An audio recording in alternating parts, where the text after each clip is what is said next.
Friends, welcome to my channel.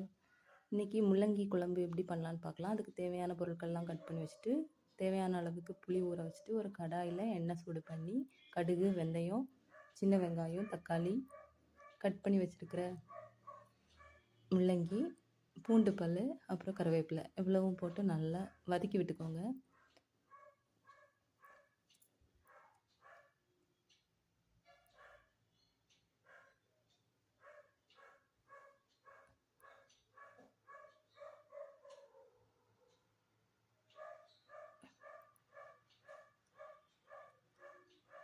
அதுக்கப்புறமா ஒரு lid போட்டு க்ளோஸ் பண்ணி அது வேக விடுங்க.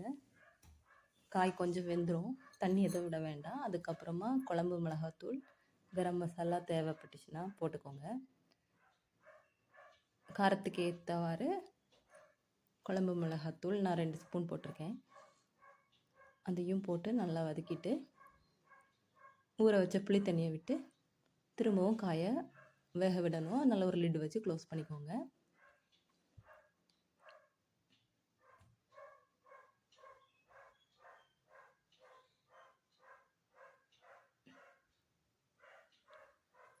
அதுக்கப்புறமா மிக்ஸி ஜாரில் கொஞ்சம் சின்ன வெங்காயம், தக்காளி, கொஞ்சம் தேங்காய் துண்டுகள்,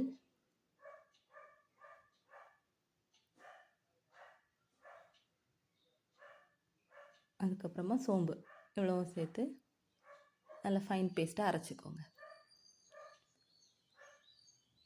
இப்போ ஓப்பன் பண்ணி பார்த்தா காய் நல்லா வெந்துட்டு,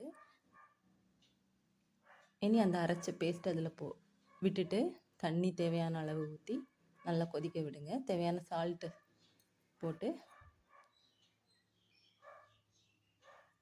இன்னும் ஒரு 5 மினிட்ஸ் கொதிக்க விட்டிங்கன்னா குழம்பு ரெடி ஆயிரும்.